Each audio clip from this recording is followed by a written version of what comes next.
Hello, hello, hey, hello, hello. Hello, hello, hey, hello. It's Mo. So I'm coming here today with a word in my heart. And that word is dominate. Dominate means to control, govern, or rule by superior authority and power. You better say that, Mo. So to control is what dominate means. I've been listening to different chapters in the Bible, and I wasn't sure where to go next. And this morning, I got the word. I heard Matthew, and with it, I also heard dominate, and I didn't think anything of it, but I did listen to Matthew. And Matthew talks a lot about Jesus and Jesus's life and his walks and his trials and his methodologies. To talk about the healings that he did and the corruption of his disciples and all of these things. And the issue that he had when he went into these towns with these people was, first off, disbelief. But once you come into form with that which is Jesus and you see miracles, you cannot say what is not. Some did, but that's another story. Most did not, because you can't deny what you see. You can't deny the evidence of such work. But other than that, it was because of power. It was for dominating, to dominate. And he could not be dominated. He is the Son of God. You can't authoritate authority. And then I was listening to something completely separate later on this afternoon, and it came up again, just the word. And that got me thinking about my life and dominate. That got me thinking about my power and how people have used or tried to use throughout my life domination as a way to rule me. I'm coming into my gifts and exercising them, one being speaking. Hi, it's me. And as a child, I remember, and this is, these are just my experiences, and hopefully they can help you better understand what you're going through. And I was taught to be seen and not heard. And I've always been expressive, and I've always not necessarily disrespectful. I'm sure there are definitely elements of that which I have learned to manage, respect, and knowing when and where, or choosing my battles. That is definitely something I learned with age, right? I don't have to argue, and I don't have to prove anything. Back to the point. The point is that domination was always being used to govern me. Not understanding, not communication, not empathy, not energy, domination. And I'll give you an example. When I was young, I might have been 5 or 6, and it's interesting to me because my family makes jokes of this now. They laugh at this, but I don't think it's really funny.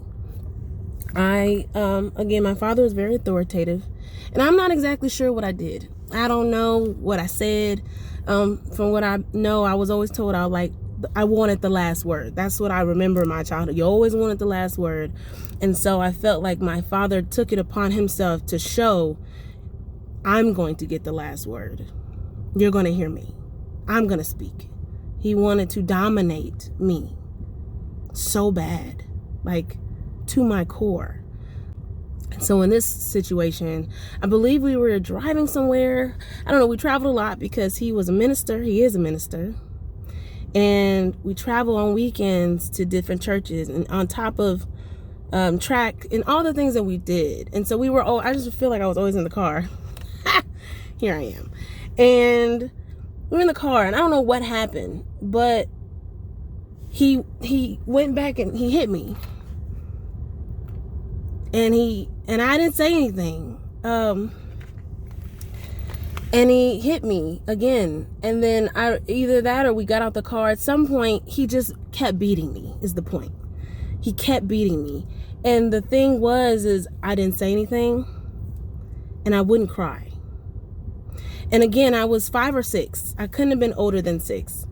And I just remember him beating me, wanting me to break down. He wanted me to be weak. And as a child, as a adolescent, I was not going to be broken. I'm not going to be broken. And that was a long time ago.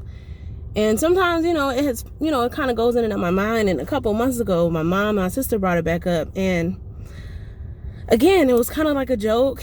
And, it was kind of said that, you were a combative child. And in that moment, I didn't really have the words to express. And even now, I don't really have the words to express. But all I feel is that there is no child that deserves to be beat, to know boundaries.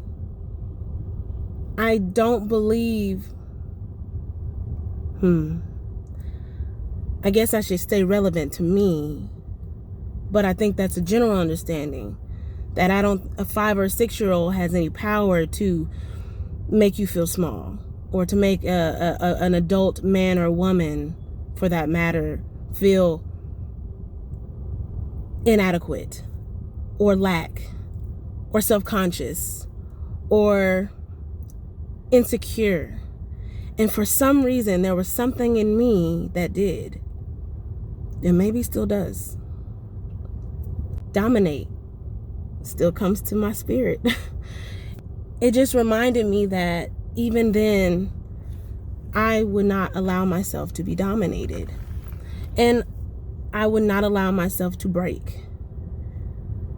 I wanted him to know, and I can recall this in this moment. I don't necessarily know what I did to initiate the beating or any of that. But I do know that I wanted him to know that you can't break me. That you can't break me. And if anything, what I think it inhabited in me deep down is the attractiveness, or even just the ritual of attracting people around me who wanted to dominate me, who wanted to govern me by superior authority. And I think that can be done by many ways. I think manipulation is a hell of a tactic. I think emotional control is a hell of a tactic, especially when I'm openly giving, I'm openly loving. Again, with age, I think that I've learned to discern what I want to love and what deserves that love. And I definitely think that those lessons were a part of me learning. But it doesn't change that my experiences as a child in my home shaped me and the relationships that followed. That includes friendships, mentors, partners, relationships, romantic relationships.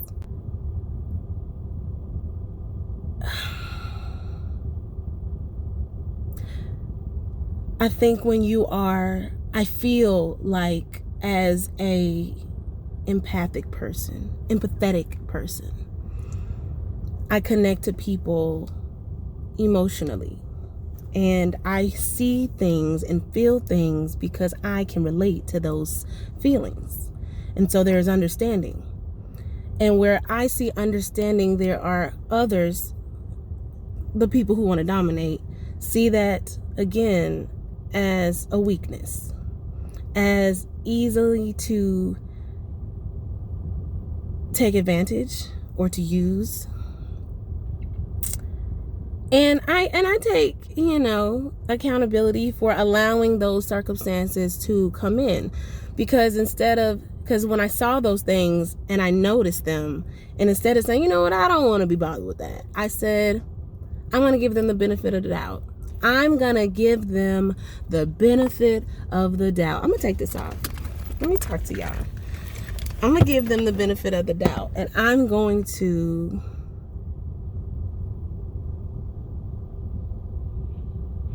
give them the benefit of that. I'm going to give them the benefit of the doubt. And I'm going to allow them to grow. Because I believe we all deserve space to grow. I know I have. I appreciate the people who genuinely love me, who do see me and I see them, and they give me the space to evolve, because I deserve that. But here in my 30th year of life, I see that everyone is not wanting to grow. Everybody does not desire better in their being and in this time, their life. And so it is not up to me to decide to give them the space. If anything, it's for me to decide to give them the space and step away. So I say that word and I hear that word, and it reminds me of where I've come, what I've dealt with, what I have felt, and what I still recognize to this day, because it doesn't go away. Those memories don't go away.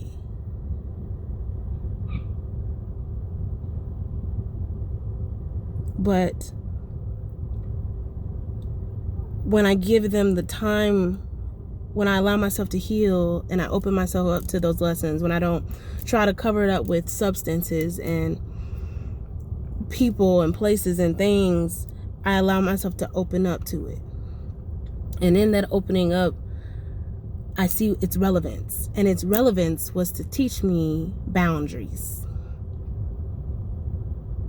And so the second thought that came up when I heard dominate is, in those boundaries being set, the authority and the will that I am calling in to also dominate my life, to be the star player on my own team, instead of taking so much initiative to help and put my energy into others.